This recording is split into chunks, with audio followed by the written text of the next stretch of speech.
It's just not happening. Do things to do at work, so it's really inappropriate. It makes Stu feel uncomfortable until Stu has to go to HR. And they tell you to stop.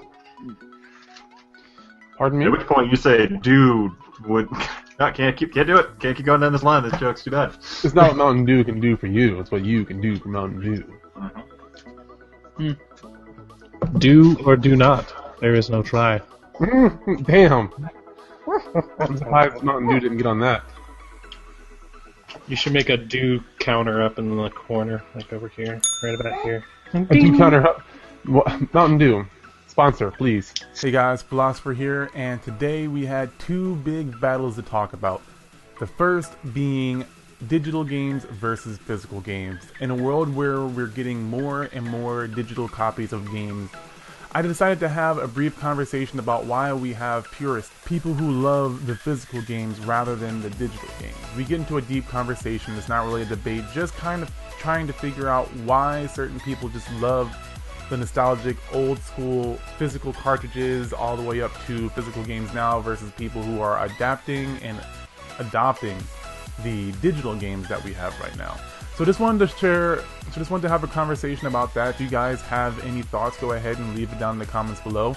The second was, of course, the Batman versus Superman movie that came out a few weeks ago, and we want to talk about that, share our thoughts, and talk about some of the comparisons versus the older movies and just general comic book conversation, and wanted to share what we thought about the movie as a whole. There were some good, there were some bad. That's not good English. There was some good things and there were some bad things that we didn't like about it, but overall I think we could say that many of us at the Console Xplosion really enjoyed the movie. Definitely want to know what you guys thought about the movie, so go ahead and leave your comments about that as well down below. But as always, I'm the Philosopher, and I hope you guys enjoy the show.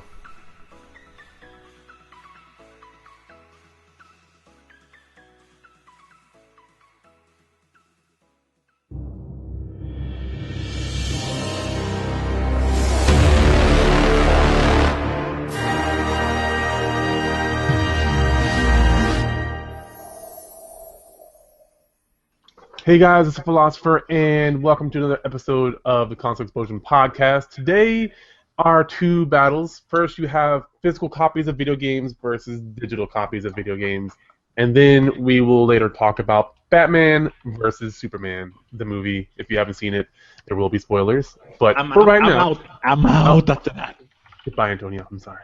But before we start that, we do have our guests, and I'll just quickly go over each one just to let you know who's here. First, we just have Antonio, who hopped in here just a second ago. Hello. How are you? Hey. Then we have Ian. How's it going? How's it going? Then we have Nick, a.k.a. The Weiler. Hello. And we have, Baby Zoe as well. Hi, Baby Zoe. She's hanging out. Oh. Not you, Tyler. And then we have Tyler, last but not least, a.k.a. the Video Game Hunter. Hello. Hi. And so we've talked about this briefly through many of our podcasts, but we've never actually just addressed the idea of digital games versus physical games, the pros and the cons, why some people just don't want digital games, Tyler, and why some people actually, on the other side, prefer digital games over physical games. So I figure we'll talk about physical first, and I know there's at least two of you guys that are, that way prefer the physical copy, at least two. So I wanted to give you guys an opportunity to explain what it is about physical copies of games that you like so much. So whoever wants to take it away first, go ahead and give us your spiel. Tyler, do you want to go? Well, a very wise man once said, comics are like boobs. They look great on a computer, but I'd rather hold a real one in my hand. and it's actually very true. That is great. A DOA mousepad. Yeah, but that said, well, my main thing is like with physical copy, as long as I take good care of the game, it will always work. But with digital, I I think there's a lot more. Well, I don't know the right word I want to use, but factors that you have to dig in. For one, you have to take care of your console, but even though you do, it can break on you at any time, I guess, when it feels like it. Then you gotta take in the factor of how long will this game be like on that site or on that network or Play Store. I mean, that can be taken off any time. As you said, I think there's a lot of questionable, possibilities regarding. Well, I think maybe Antonio's mic might have come out there, but here I'll play the counter to this one. For me, I'm a big proponent of like retro video games and the systems they came out for. But for me, as far as PC gaming goes, I'm all for digital platforms like Steam because honestly, the nice thing about that platform is because Steam is prolific in the way they update and release their games, the game's always going to be in your library because you paid for it. Not to mention, 95% of the time, Steam is constantly patching any problems associated with that title. So that's the nice thing. It's always usually going to be perpetually functional on later PCs and generations of gaming systems. Well, PC systems. But the thing I don't really care for is when you have the digital console things on like PlayStation, Xbox, and things like that, because ultimately it seems like I don't really invest in those ones because the life of that Xbox is only going to be 5 years in relation to where a PC is pretty much perpetual. So that's kind of the nice benefit there. Yeah, I agree. So that's a difference on the platform, correct? Yeah, for PC it just makes sense, and that's why you see digital copies be number one.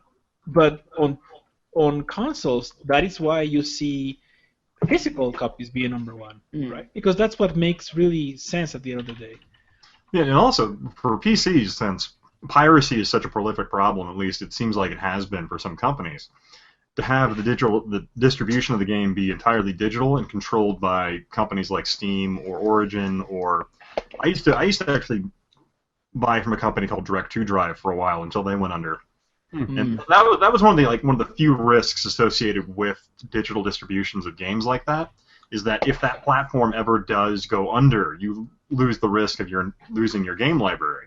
Yep. Which is one of the things you might have, but also considering that Steam is a really safe platform to buy PC games on, considering they dominate about 90% of the PC game market now. With I think EA, Origin, maybe as far as like. They dominate it in the sense that there are only particular games you can get on Origin, and that's about the only reason Origin exists. Here's something odd. I recently got a game that I backed up with Kickstarter. Dang it, Nightcry. For some oddest reason, when they gave me the key code, because since I donated, I get my game early. Instead of going through Steam, I went through what's this site called, like Playism or something like that. So some other digital platform. Yeah, so those are just out there. Yeah, and here's something I thought was odd. I did not have to download any program. All they did was I go use this coupon and I just download the game. But it's not registered to the site.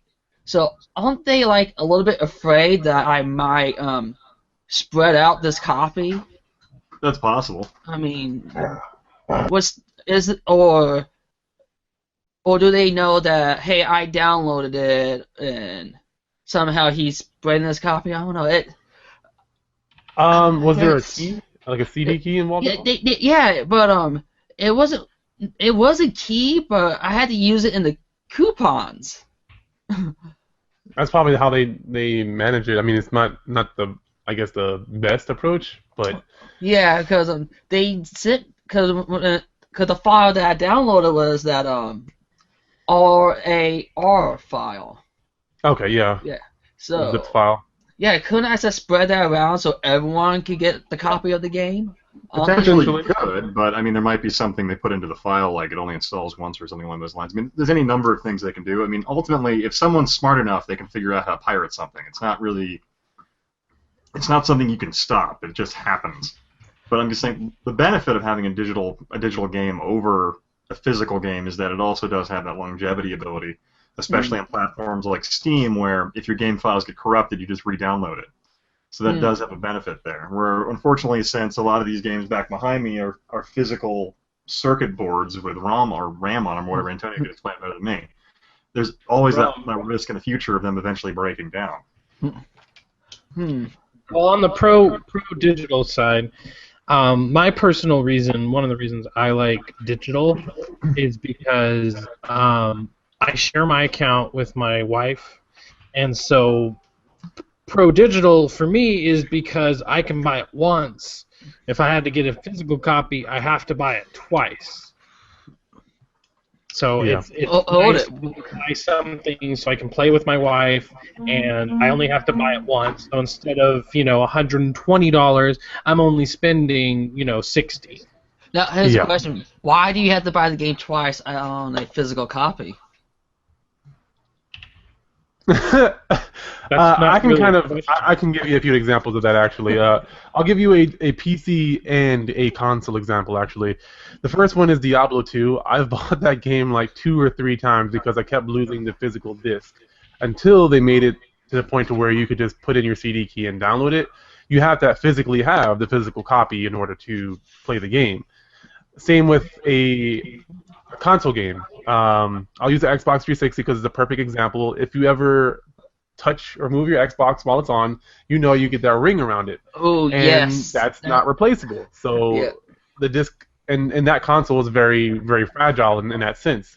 And so if you broke it, you had to buy another copy or borrow it, or in some cases you could borrow somebody's or buy a copy, install it into your Xbox when that update was finally done, and then return it and then put your scratch one in there. That sometimes works. But my point is that you have to actually have a working physical copy in order to have it. If your PC crashes and you have a game on Steam, you can just download it onto a new hard drive, a new PC, your laptop, your girlfriend's laptop, whoever. You can get it pretty much anywhere as long as you have the internet, which is also a double-edged sword. Very good point. But you have to have good internet. Yeah, to play devil's advocate against myself, you do have to have internet a lot of times to play some of these digital games, which is one of its downfalls. Well, sure. if you're playing like a game online, you have to have internet. But I mean, you just need internet to download it. Well, there's certain games on Xbox Live for the 360 where it wouldn't let you play it unless you had Xbox Live, and that was usually connectivity. Yeah. Which was kind of weird. Like my Streets of Rage 2, I can't play the game unless I'm on Xbox Live, which frustrates me because it's an offline game. That's also a choice by Xbox in some regards to make Xbox Live something you have to pay for just to have access to the library. So that's a business choice on their end that is kind of user unfriendly. Mm-hmm. So that's something Microsoft does. I mean, ultimately, with them actually doing that cross-platform play and talking about how they're like, we want to be able to connect to PlayStation users, PC users. And Sony's like, we've had that ability forever. You guys have just told us to go fuck ourselves so many times, we gave up on it. But here's the thing, I think, didn't Xbox 360, didn't the first Gears of War game allow you to cross-platform with the PC? I know there was a game called Shadowrun that was a first-person shooter that could do that. Yes. Shadowrun. As far as Gears of War, I'm not aware. Not Gears of War, but I think Warhammer. No, I think Shadowrun was the only cross-platform console game that I could think of. That was the only one I was aware of. Final Fantasy 11. I mean, I was so sure that Gears of War was cross-platform with PC. I should look that up then. Yeah, I'm fairly positive. I played the hell out of Gears of War 1 and 2.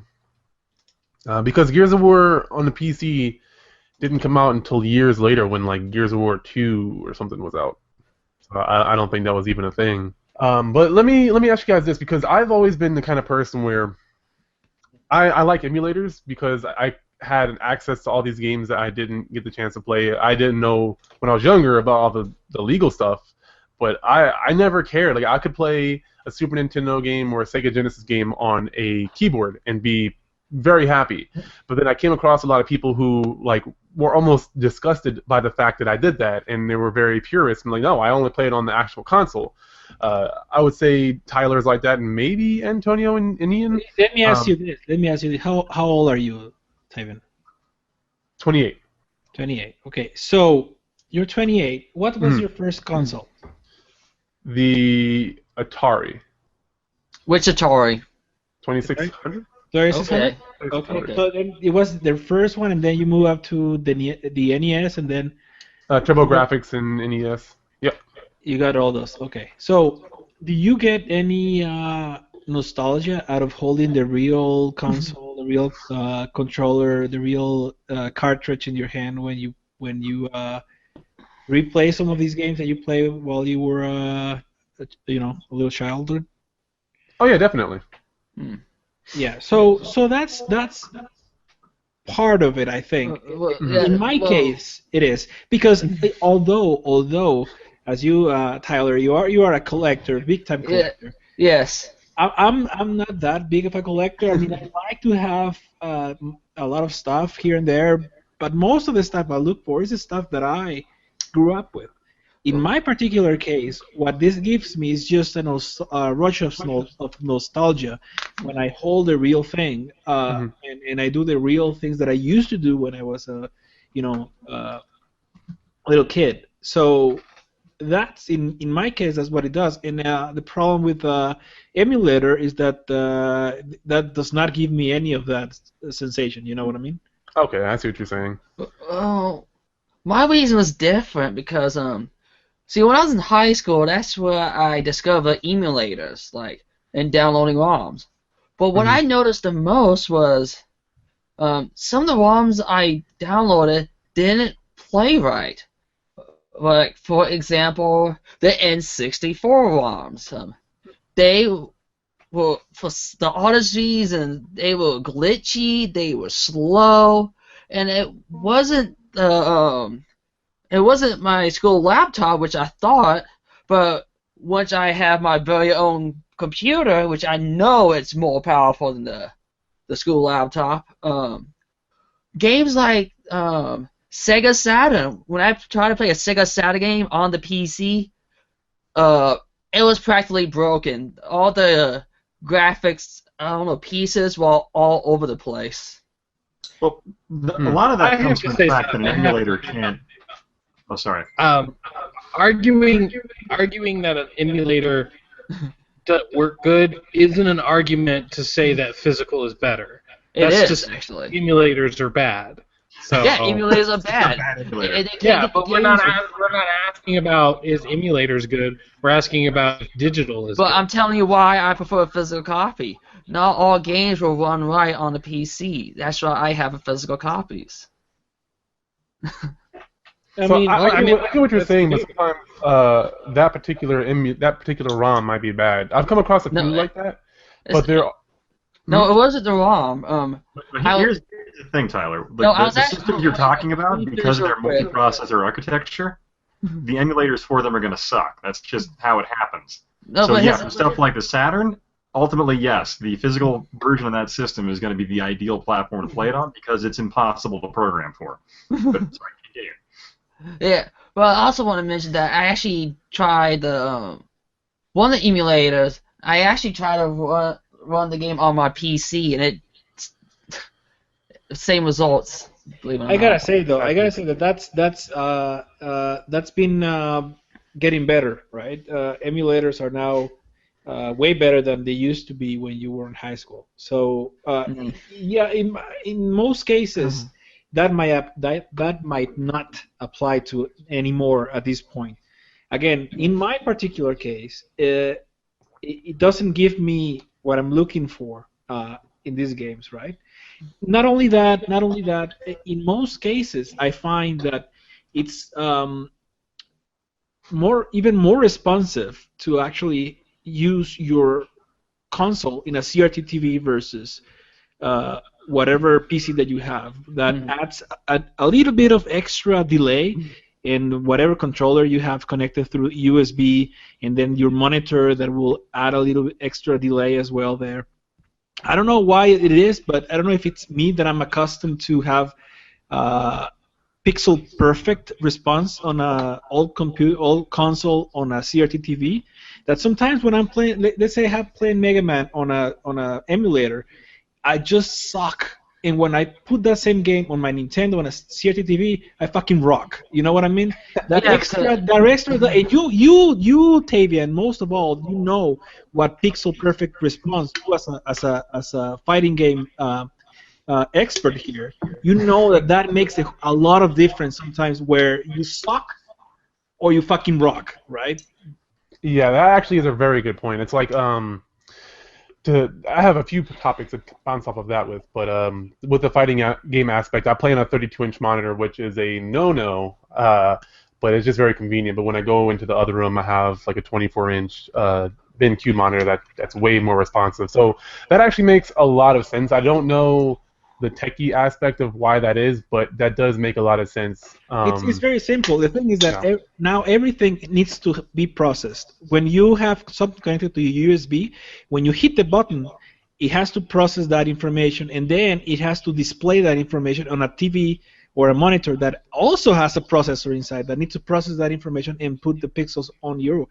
And that extra delay that you don't have on a CRT TV because that it's not processing anything. It's just receiving direct signals, and it's just displaying that signal, analog signal, directly up to you. So it's a perfect response. And not only that, you can argue that some games you can program it to take that into account. Problem is, these old games, they are not. They are programmed to be played on a CRT TV. And display like that. Even sometimes, like if you play Sega games, Sega Genesis was not able to do transparency. The way they did it is they did it because they knew that there's bleeding in the CRT TVs on your composite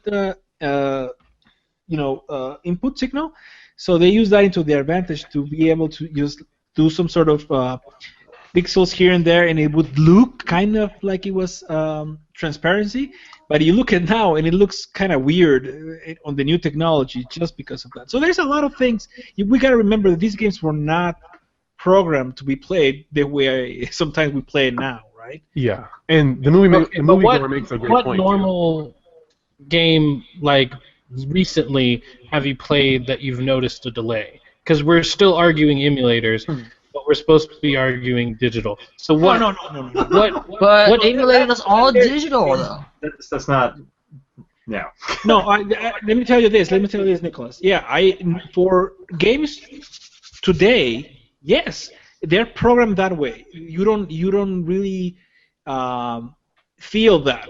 I agree 100%. So that's why if you right now I actually don't even own a PS4 or an Xbox One because on my PC I have Steam and it's just more convenient in my case, right? And I'll probably eventually be everything digital. The problem with that though, it's that it's very risky for future proving, if you know what I mean. In the future, if for some reason you are out of internet service or something happens. You can't play that game anymore. Rather, if you had the physical copy, you are gonna be able to play it. Now, is that an actual issue that might happen and that we need to be worried about? I think so. Now, is it more convenient? Of course not. It's way more convenient to have your digital copy, and let's say you get robbed or you lose your games, right?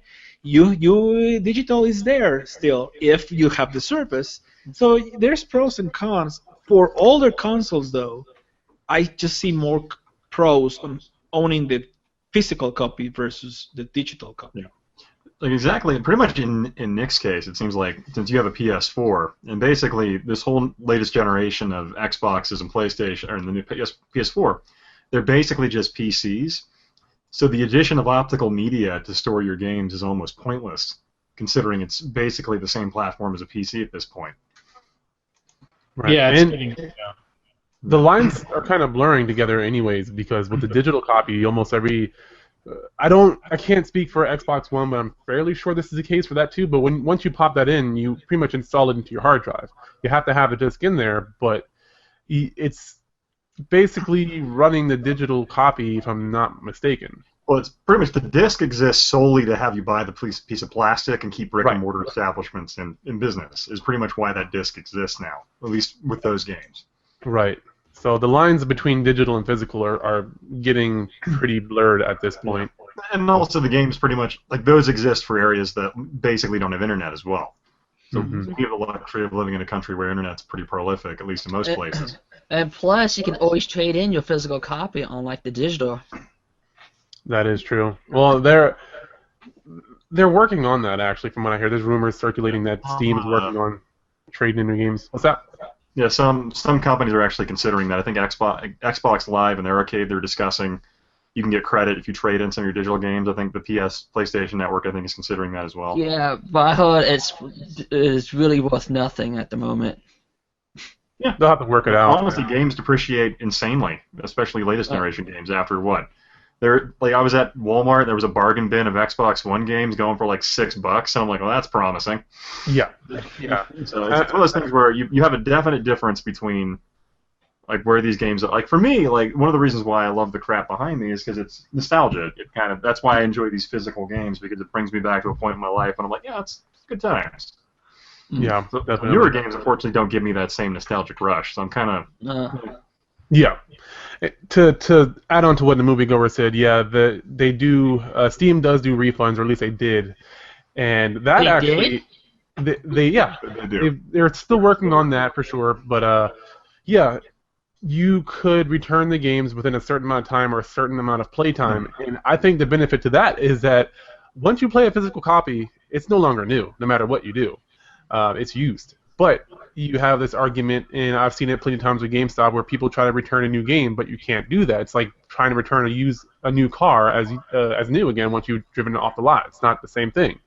But with a digital copy, since you know a lot of people don't like having games that are pre-owned, that's never an issue.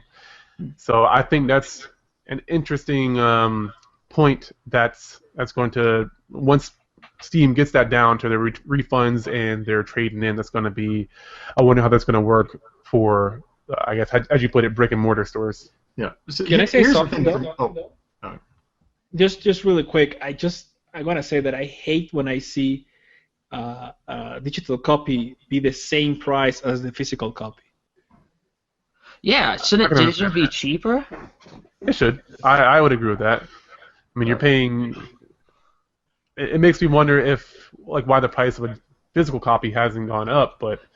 Well, because in reality, that physical copy only costs, like, 20 cents to manufacture. Yeah.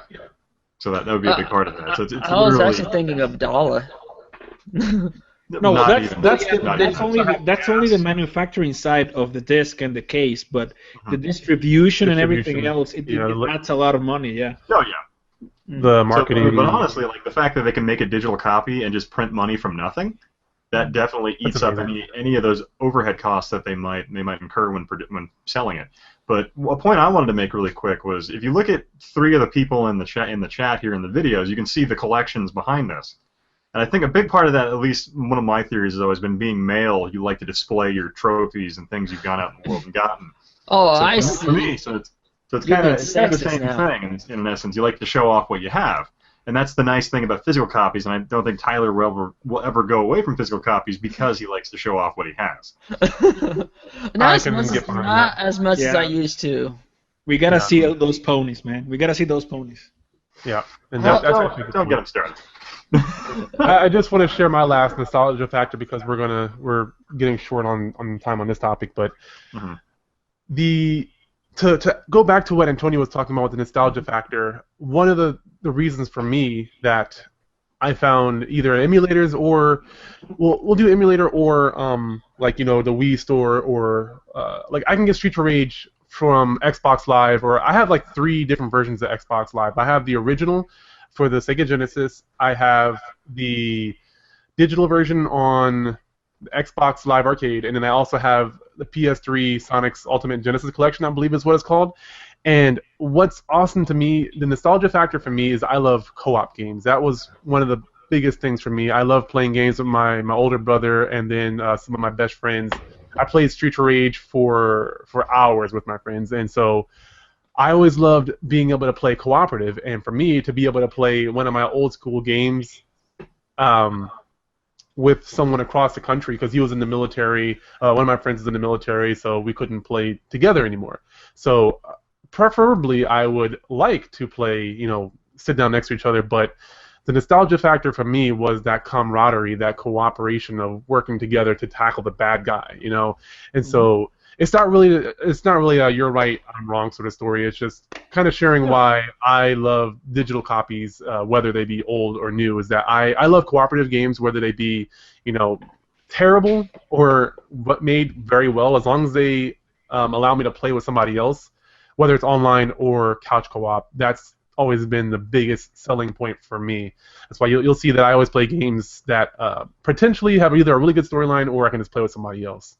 No, I think I agree with you, Tevin. I don't think this is a wrong and right answer. Right. It's just but what I would not like to see though, it's physical disappearing 100%. You know what I'm saying? Have the choice. Always choice is better, right? And I think problem and why some of us may be vocal about it, it's that we do fear that trend, right? That eventually we are not going to have that choice even. Yeah, I agree. Options are always better. I don't know if it'll ever completely phase out physical. Mm-hmm. They'll probably never go away because you have those physical distribution centers that still like to draw money from it. Yeah. Hey, Streets of Rage, what? Oh. Yeah. Streets of Rage, man. That is. Are we showing off Streets of Rage now? Okay. Uh-oh. Someone's standing behind him in the shadows. Right. That's creepy. Streets of Rage 2, Streets of Rage 3. Where's my collection pack now? Well, look what you did, Antonio. What did you start, Antonio? Not even unzip his pants. But Nick, I can't remember. Were you trying to make a point about digital media? Because it seems like because you and your wife have, 2 PlayStation 4s, it's kind of like helps you guys share the games between your 2 systems more easily? Is that kind of how you do it? Or yeah, that's one of my main reasons that I like digital. Plus, it is nice that I can't trade in my games because I have an addiction to trading in. Stop laughing at me. You're like in there. You're like, you don't understand. I need the latest game. Even your wife is looking down upon you. With disdain. But yeah, so that's my main reason. Sorry. Yeah, and there wasn't really a win or lose to this kind of conversation. I just wanted to better understand the viewpoints because I've always been right in the middle, whatever is most convenient for me. But I like learning about, and sharing the perspective. So that was the main thing for that one. But the next topic. Wait. Next. Actually, Antonio, do you have anything else to add before we switch to the next topic? Because I know you haven't seen the movie, so. No, I haven't seen the movie, but before I go, I want to go through the people who have seen it already, and I want a yay or nay from the movie, because I plan to see it this weekend, but yes, it's worth seeing in the theater. Yeah, okay, is it 3D worth or just? I wouldn't want 3D. Not 3D, no. Like the film already is really dark, like not thematically but visually. Like it's a really dark film, so you probably would be freaking hard to see anything in 3D. Okay, I got it. So I guess just regular 2D would probably be the best way to see it. All right, so you Ian are saying yay then. Yeah, I think I really like Superman, so I'm down for that. Okay, what about it? You can give the movie a middle finger. What about you, Nick? You're nay, Tyler? Tyler hasn't seen it, I don't think. Tyler hasn't even seen the movie yet. I don't care. If it has Superman in there, then it's a straight up middle finger. Unless they get rid of all that powers that they gave him in the 90s. So you're saying got rid of so many of his powers from the 90s. In the fucking 90s, Superman blew out a star with his breath. He can't do that anymore. They have nerfed the shit out of him. He destroyed a universe. Does he still have ice breath? Does he still have laser vision? Or he still has laser vision, but not ice vision. Get rid of it. All right. So we have a yay for Ian. Tyler, you haven't seen it, so you don't count. I do count. So what about you, Fabian? I would say yay.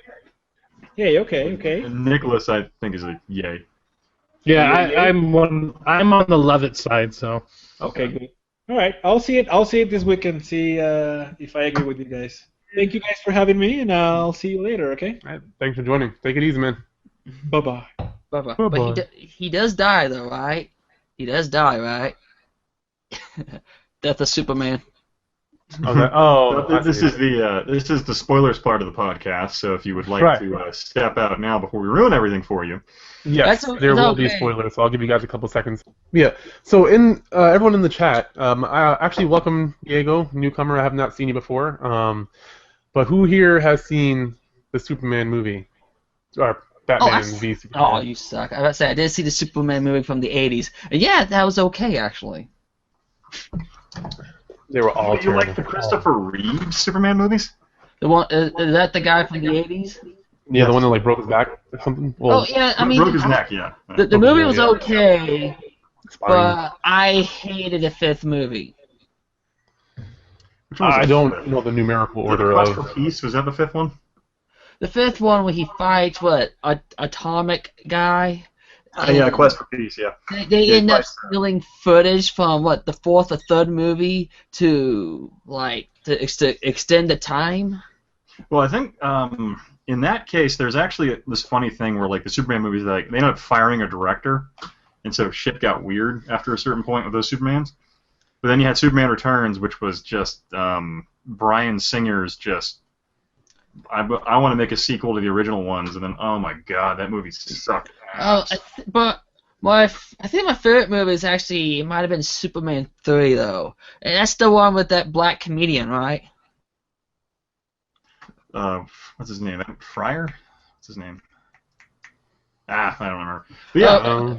Anyway, I actually like that movie. The first one though, what really pissed me off, and I totally hated the movie after I saw that scene, is when he flew around Earth to make it go back in time. Yeah. That pissed me off so fucking much, and I hated the movie for it.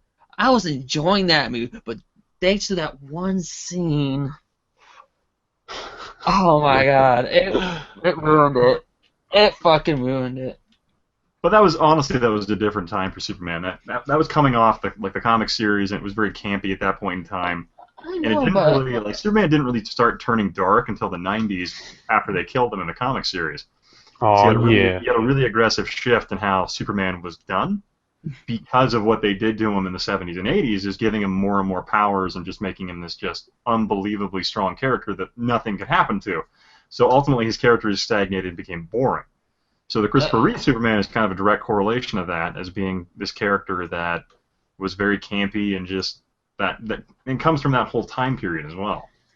So it's really just a product of its time. And then you have Bryan Singer remaking the Superman Returns, I'll say again, which was a 3-hour just put you to sleep fest. And that brings us to Man of Steel, which I think I really. First, I'd like to thank a moviegoer for telling me the actor's name. Richard Pryor. Oh, yes. Oh, Richard Pryor. Yes. Yeah. Okay, you can move on to Batman versus the sucky Superman. Sick burns. Sick burns. I'm gonna tell you right now why I don't like Batman. Batman could take his entire cape budget for a year and probably reinvest it in certain social outreach programs and defeat crime in Gotham. Just putting that out there. That makes sense whatsoever. I like that money and then invest it in jobs programs, things like that. There you go. That's all you had to say. Instead of using cake and whatnot. What the hell is that? Cake. We'll go down the line, and everyone can just give their quick review, and then we'll start asking some specific questions. But we'll start with Tyler hasn't seen it, so he'll be our question guy. Yeah. Because AFK. So, Ian, what did you think of it? I mean, you kind of already. I enjoyed it. I thought it was a fun movie. I didn't really go in expecting it to be great. Honest, I really enjoyed Man of Steel, but once I discovered what they were doing with the trailer and bringing in Doomsday and stuff like that, I was kind of, this is gonna suck, at least in that regard. But I I enjoyed it. I thought it was worth seeing in the theaters. I mean, there were some choices in the film I'm kind of like, why? I didn't really like what they did with Lex Luthor in the sense that it wasn't Lex, it was Lex's son, who was a cross of Mark Zuckerberg and then the Joker, kind of. So his character was just kind of really crazy in some respects. So it was almost like they didn't really know what to do with his character, so they let that actor do whatever he wanted with him, and it just came off. I don't know, it just really just didn't feel for him because his whole take on Superman didn't feel very properly motivated. And like there was like some brief moments where they explained like where his dad beat him, and that was why he stopped believing in certain things. And it just didn't seem like it was explained well enough. And I thought Lex Luthor is typically a really, really well-defined character because of how intelligent and badass he typically is, and plotting every possible thing. And the story turned into this thing where Lex Luthor literally kidnapped an old woman and like tied her to train tracks basically to get Superman to do his will. So I was kind of like, really? We're going down that trope? But overall, I enjoyed it. I thought Ben Affleck did, oddly enough, a decent job. I think a lot of that comes from the fact they didn't really give him enough to do. Because like literally during like the last fight scene, it's just Batman ducking for cover the entire time. Oh man, yeah. Mm-hmm. What about you, Nick? Well, I'm definitely on the love it side. I really liked it. I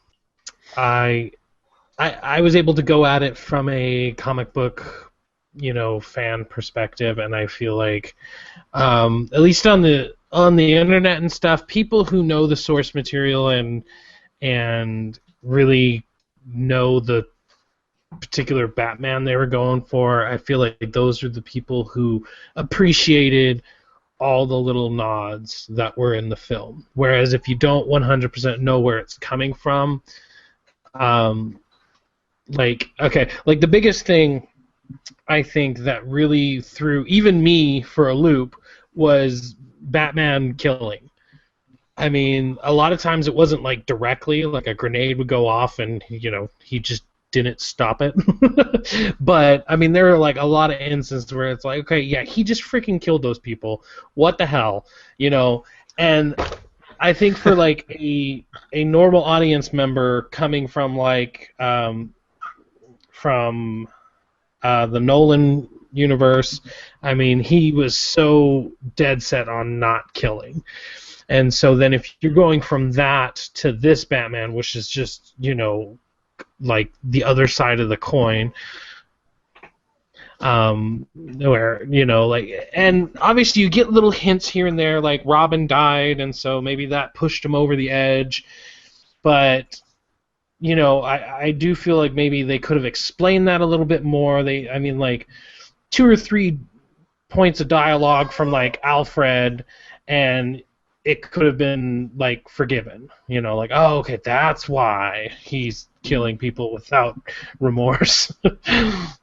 But I mean, even with that in mind, I still really, really enjoyed it, and I feel like Ben Affleck just did a spectacular job as at least as the Batman that they put forward, and that darker set. I mean, like the first time you see Batman, at least me, let me put it that way, I was genuinely, like, I felt tense.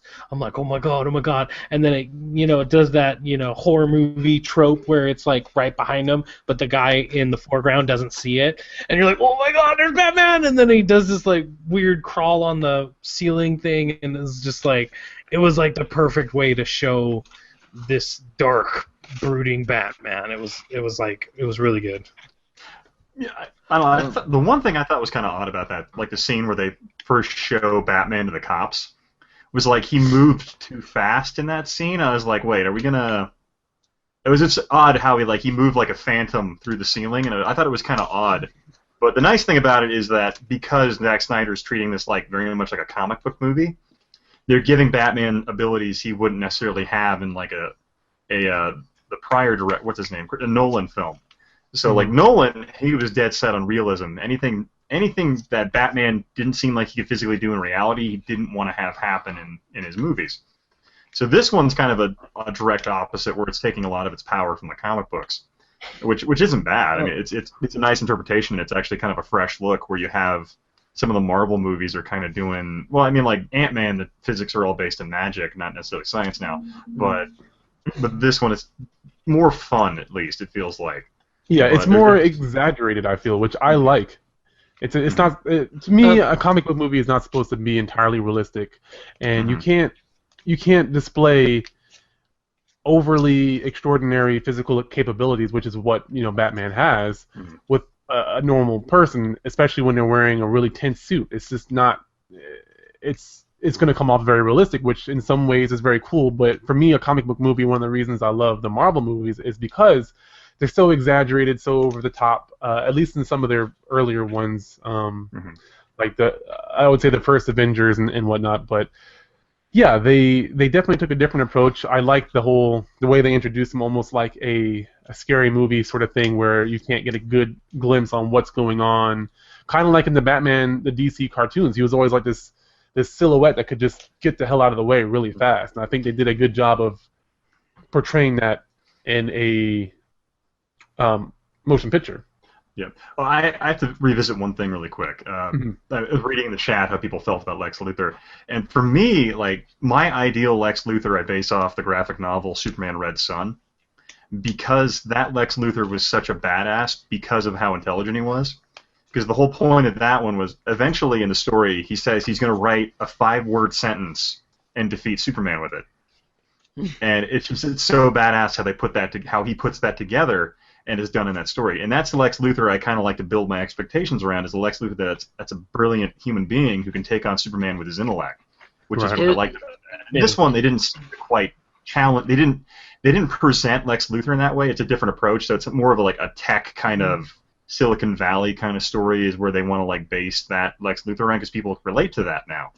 So that it's definitely a product of its time in that regard. But yeah, then I'll also say that I thought Wonder Woman was introduced really well, and I thought she was a really decent character in how they presented her. So I was kind of really happy about that.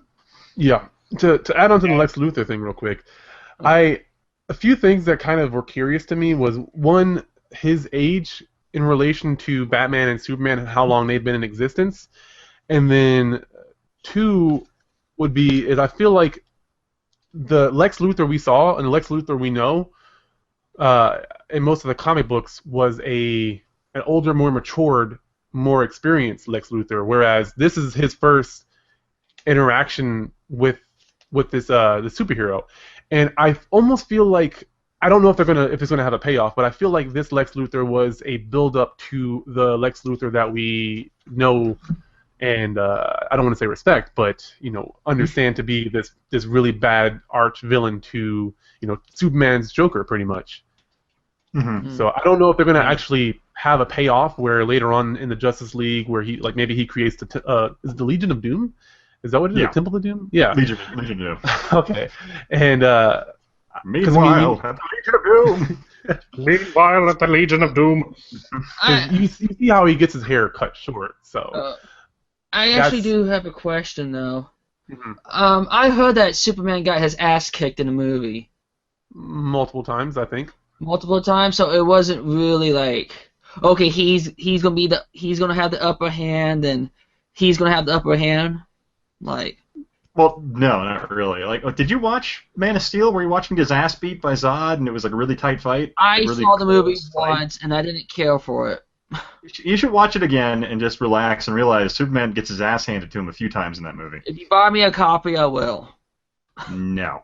Then it's not happening. Go rent it, because it's gonna be in red boxes probably. I'm not spending a cent on that movie. Then go online and Google free stream Man of Steel and just click the link and go watch it really quick. Okay. Alrighty. You're like, I'm not even gonna steal it. I don't like this movie that much. Damn. But my friend did make a comment about the Man of Steel. Right at the very end, when the female soldier looked at his superiors and it was the superior asking the woman, I think that's kind of hot. My friend literally said, yeah, I agree, he is kind of hot. Okay. Henry Cavill is just absolutely dreaming. Yeah, Just think my friend is trying to tell me something. He's coming out. He's coming out to you. What's going on? Well, I wonder how he's going to tell his we call it fiance then. Goodness gracious, Tyler! You're getting off topic here. What was your take, Davey? I don't think we got your take yet. So, I went in with low expectations, and I was pleasantly surprised. I didn't think it was going to be terrible, but I'm not a big DC guy. But I liked it. I liked it because it was dark, but not in a way that the Nolan or the Christopher Nolan films were dark. It had a lot of weird trash talking throughout the whole entire movie that I found funny. I felt like the movie was almost like a hype movie. You know, there were a lot of moments where I was just like, damn, like I was like yelling with the rest of the crowd during certain things. Like one part, which you talked about this before about Batman killing Nick, and I thought for sure Batman had killed the hell out of some dudes with his car. Like he ran over the back of a trailer. And I was like, holy shit, okay. And throughout the whole entire beginning, when he was doing all the fighting, we were like, okay, that guy has to be dead. That guy's probably dead. That guy's dead. And then when he does that, we're like, okay, Batman is definitely killing. And then the dude like goes, oh, I got a rocket launcher, bro, and just like whips that out. I'm like, what? Huh? What just happened? It's actually a Javelin. It's a radar-guided anti-tank missile. Thank you. So yeah, I thought it was a very entertaining movie. I didn't think it was very deep. I think at times it might have tried to be a little bit deep, but overall it was an entertaining movie. Kind of like I don't want to say the first Transformers movie, but it was visually appealing. I loved all of Batman's suits. I love the Jason. I think it was a Jason Todd reference, and I liked that they didn't talk about it because it was almost like an Easter egg for people who knew what it was. The people who didn't know, you know, they kind of, okay, there's a Joker, and they can kind of piece it together. But the people who did know was like, oh, that has to be the Jason Todd sort of thing, because if you look at, I think it's Under the Red Hood, the same exact thing is like written on Jason Todd's Robin suit. That's correct, yeah. So that was a huge plus for me because that's my favorite Batman piece of anything ever. So that was very awesome. Me too. Up top. All right, high five, boom. So yeah, I thought it was really cool, and I thought there was some Easter eggs, and usually, you know, I never read the Harry Potter books or like Lord of the Rings books, so I didn't get any of the references that were going on in the book that I didn't understand. So this is one of those few times where I actually knew something that the general public didn't know, and it felt kind of cool. It felt like a little exclusive thing. So I liked it. I thought it was very enjoyable. I feel it was very much a build-up to the Justice League movie, and I think they did a good job of building that up with the introduction of Wonder Woman, the introduction of Cyborg and the Flash and the Aquaman, not the Aquaman. So, yeah, I thought it was cool. I look forward to seeing what they do with the Justice League, or I think they're doing an Aquaman movie first, right? I don't know. I'm pretty sure the Wonder Woman film's actually already in production. I think they're like almost done with that. Because there's pictures the Aquaman one. That's going to be tricky because Aquaman has never been really cool. What is Aquaman going to do? I need to talk to Mark, or not Mark, but I need to get to talk to one of my friends, Robbie.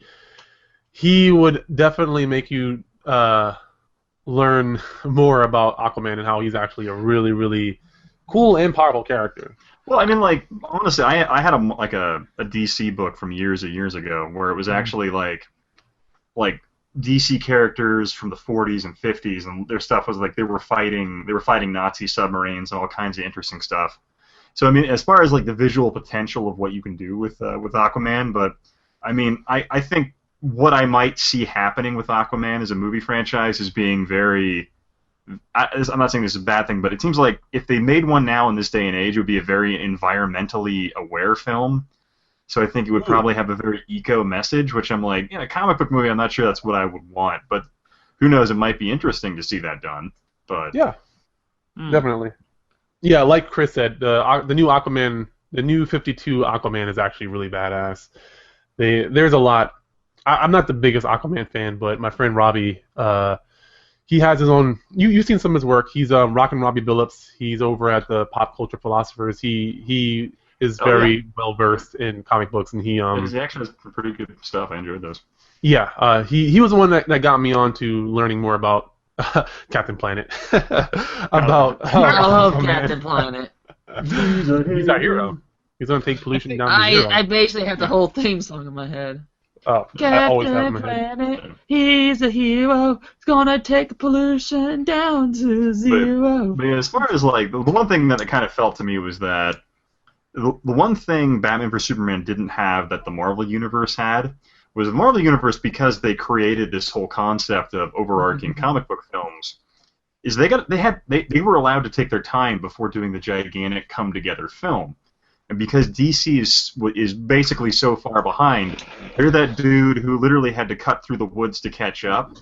So he's like tripping over logs and shit on his way. So to me, it makes a perfect sense that this movie wouldn't be a perfect film, because they're trying to put so much out there so quickly. They don't have the same amount of time needed to truly perfect the story, because they just have to get this started and get it off the ground now before Marvel just completely exhausts and tires people at the superhero movies. So that's my take on it. That's a good point. Okay, so if I could say something real fast, on the Aquaman thing, the biggest thing I'm worried about is I feel like most of the movie might be CG if most of it's underwater. Mm-hmm. So, or at least the big fight scenes are going to be, mostly CG, which isn't saying much about, because Man of Steel and Batman vs Superman were highly CG, but it might be overly CG just because how do you animate water correctly? Well, there's actually bad. Sorry to interrupt you. There's actually a fantastic YouTube series called The Underwater Realm, which is where guys actually went and made these series of short films about people that live underwater, and they shot it in a really creative way. Like they had to do their takes were all 30 seconds long a piece. But so as far as what they could do visually with an Aquaman film, they can make insanely gorgeous film. His underwater topography would be gorgeous with destroyed ships, old ships, ancient galleons, even ancient cities that were once above or once on ground are now below water level. So I mean, the stuff they could do visually with that film with CG, it could be a very pretty movie, which is my thought. I think they can make it happen. Oh yeah, they'll definitely. Yeah, I think Khal Drogo might be able to pull it off. Oh yeah, Khal Drogo. Khal Drogo. I think the whole movie is about him fighting pollution. Magnified. That might happen, or taking out the Japanese whale ships. Yeah, it'll start with him just a little tear. He just comes out of the water, just tears come off his face. That's probably water dripping. Aquaman doesn't cry. Aquaman just gets less wet. I'm wet. Very wet. Okay, so I think that about wraps it up, unless anyone has anything else to add on to that, or anybody has any questions. And how's Doomsday? Oh god, I'd say that the way they did Doomsday, I gotta say this really quick before we wrap up. That sucked. That was the worst choice for the ending bad guy. Doomsday, what made him freaking awesome in the 90s and the end of the Death of Superman in the comic series was he was so badass he killed Superman, and that seems to me like that would be something you would do at the end of your film run, towards the end where you want to shake it up a bit.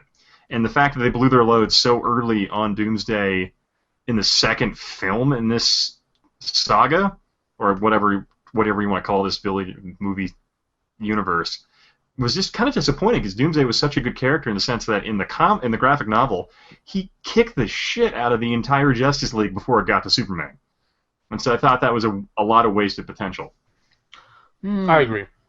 So now you're saying the movie sucked. Okay. No, I'm saying the ending, it was a poor choice in an ending bad guy. So the ending movie sucked. Okay. Well, and I mean, real quickly, I have to agree. As much as I love the movie, I'm in the love camp. I'll say that till the day I die. I really love the movie, and I really just enjoyed myself with it. But I do have to say that was just seemed like it was kind of shoehorned in because they needed an excuse. for the three of them to work together at the end. You know, which once again, this goes back to the whole setting up for the sequel.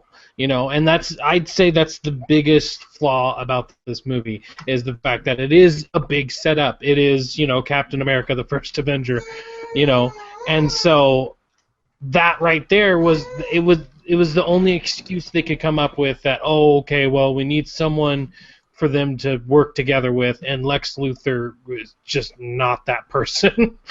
Even in a like giant mech suit, he still wouldn't have been that formidable.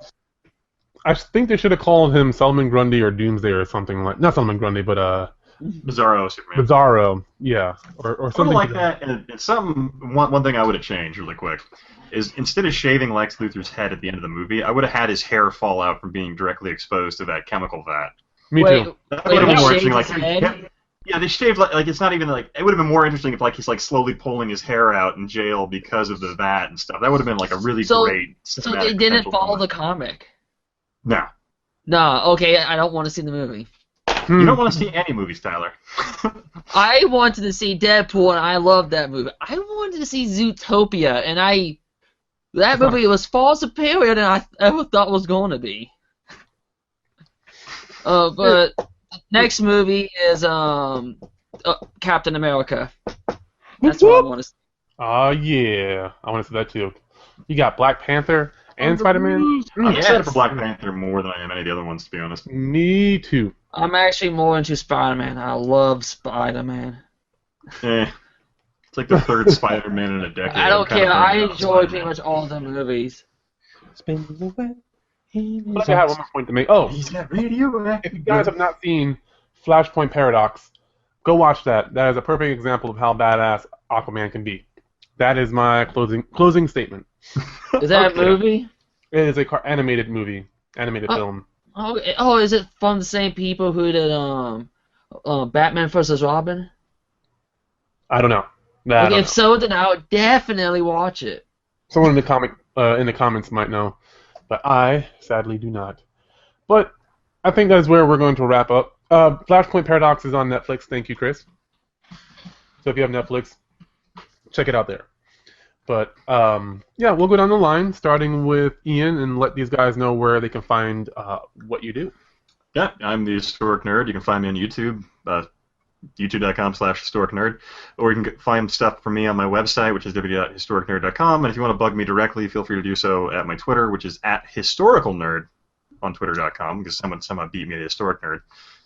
But yeah. All right, and then Nick, if Nick and Zoe, where can I find you guys? I am Nick, aka the Wire. I run the Deadly Operative Grunts, and you can find me on Facebook and on YouTube at Deadly Operative Grunts. It's actually right in my little tagline. Just right here, just in this general region, right about here. Just read. Use your eyeballs. All right, and Tyler, where can they find you? Well, you can find me on YouTube, the Video Game Hunter 32, or Hot Anime 32. They'll both take you to the same channel. Hot Anime 32 is a more effective way of finding you, I think. Yeah, I was in high school, and I wasn't planning on making a video. I was going to watch anime illegally on YouTube, so. But anyway, you can also follow me on Twitter, VGH32, and I also have a Facebook page, The Video Game Hunter. All right. And I am the Philosopher. You can find me, of course, on theconsoleexplosion.com, as well as all these fine young gentlemen here.